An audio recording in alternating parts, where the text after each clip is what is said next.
רובנו, כשאנחנו חושבים על הצלחה כלכלית, מה קופץ לראש? בדרך כלל גאונות, איזה מהלך מבריק, אבל מה אם כל הסיפור הוא הפוך? מה אם המפתח הוא לא להיות גאון, אלא פשוט לא להיות טיפש? זה בדיוק מה שננסה להבין כאן. ניכנס קצת לתפיסת העולם של צ'רלי מנגר, ונראה איך אפשר להימנע מהמלכודות הפיננסיות הכי נפוצות שיש. מנג'ל מציב בפנינו אמת די פשוטה, אבל חזקה. הוא אומר שהבעיות הכלכליות הגדולות ביותר שלנו הן לא באמת מגיעות מהשוק או ממזל רע, הן מגיעות מבפנים. הן נובעות מחוסר הבנה בסיסי של איך כסף עובד, ויותר מזה של איך ההתנהגות שלנו פשוט מחבלת בנו. והמחיר של הבורות הזאת, טוב, הוא לא רק בכסף, הוא בחופש שלנו. אוקיי, אז בואו נתחיל בלפרק את הטעות הראשונה, והיא אולי הכי גדולה, האבחון השגוי של הבעיה. תמיד קל להאשים גורמים חיצוניים, נכון? אבל מה אם הבעיה האמיתית נמצאת במקום אחר לגמרי?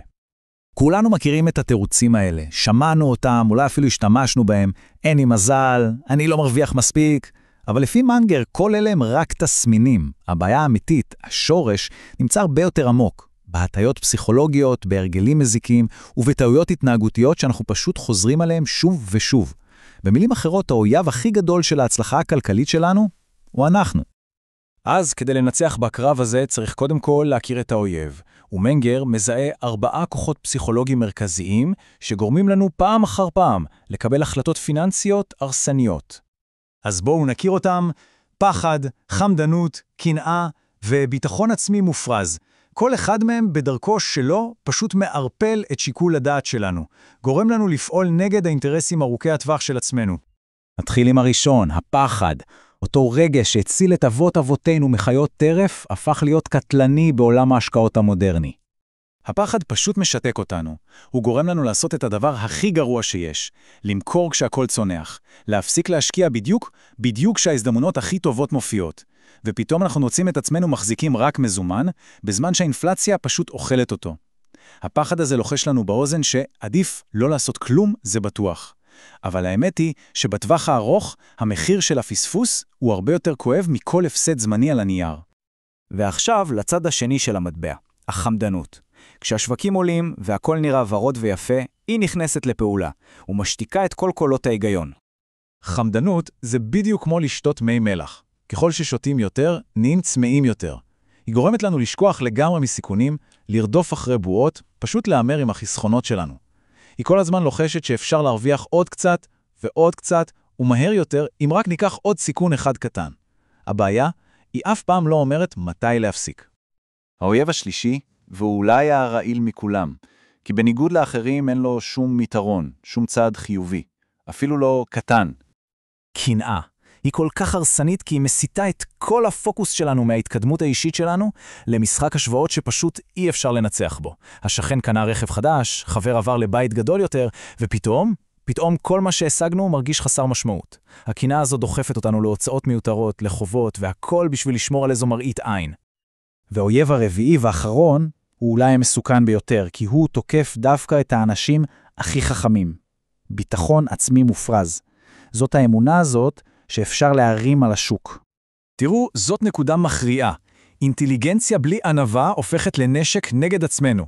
היא גורמת לנו להתעלם מסיכונים, להפסיק להטיל ספק, ולהאמין שאנחנו גאונים אחרי כמה הצלחות בודדות. אבל לשוק יש דרך ארוכה וסבלנית להעניש גאווה. בסוף הוא תמיד עושה את זה. טוב, עכשיו בואו נדבר רגע על אשליה. על רעיון תרבותי שהוא כל כך נפוץ וכל כך הרסני, שהוא פשוט משבש את היכולת של רוב האנשים להצליח כלכלית בטווח הארוך. תחשבו על זה לרגע.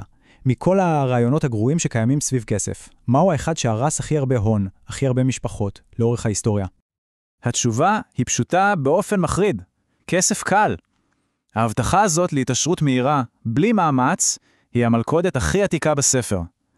היא מופיעה בהימורים, במניות ספקולטיביות, בכל תרמית התעשרות מהירה שאי פעם הומצא. הרעיון הזה, שאפשר לקבל הכל בלי לתת כלום, הוא הרס יותר אנשים מעוני. וזה בעצם ההבדל המהותי. הדרך הקלה היא מפתה. היא נראית חכמה בטווח הקצר, אין ספק. היא מתגמלת מזל, והיא מלמדת אותנו את השיעורים הכי גרועים שיש. לעומתה, הדרך הקשה, זאת של סבלנות ועבודה עקבית, אולי נראית קצת משעממת, אבל היא היחידה שבאמת בונה עושר שמחזיק מעמד לאורך זמן. וזה מוביל אותנו לאחד הכוחות הכי חזקים ביקום הפיננסי, אם לא החזק מכולם, ריבית דריבית. עכשיו, זה כוח ניטרלי לחלוטין, הוא יכול לעבוד בשבילנו, או שהוא יכול לעבוד נגדנו.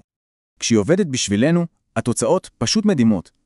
רווחים קטנים שנצברים לאט לאט, בסבלנות, מתחילים להזין את עצמם. בהתחלה זה איטי, כמעט לא מורגש, אבל אז, אחרי שנים, העקומה הזאת פשוט מזנקת למעלה. זאת לא גאונות, זאת פשוט סבלנות שנותנת למתמטיקה לעשות את הקסם שלה.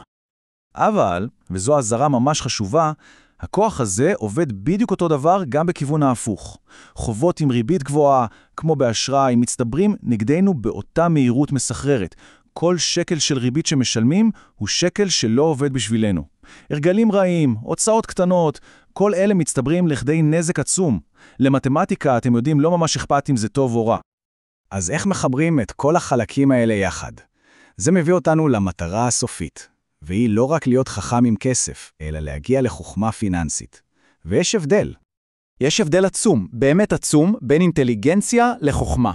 אינטליגנציה עוזרת להרוויח כסף. היא כל הזמן רודפת אחרי המהלך המבריק הבא, המורכב. חוכמה לעומת זאת עוזרת לשמור על הכסף. היא מבינה שהמטרה היא לא לנצח במשחק, אלא פשוט לא להפסיד. היא מתמקדת בדבר אחד, להימנע מטעויות טיפשיות. והנה המשפט שמסכם הכל. המטרה היא לא להתעשר מהר. המטרה היא להישאר עשיר לאט. הצלחה פיננסית האמיתית היא מרתון, היא לא ספרינט. היא בנויה על משמעת, על ענווה, על המון סבלנות. המטרה היא לא איזה הברקה חד פעמית, אלא יכולת לשרוד, להישאר במשחק מספיק זמן כדי לתת לריבית דריבית לעשות את העבודה שלה. בסופו של דבר, כל המסע הפיננסי הזה הוא מסע פנימי. האתגר הגדול ביותר הוא לא השוק, לא הכלכלה, אלא האדם שמביט אלינו מהמראה כל בוקר. אז השאלה החשובה היא לא איך מנצחים את השוק, אלא איך מנצחים את עצמנו. וזו שאלה ששווה לחשוב עליה, באמת.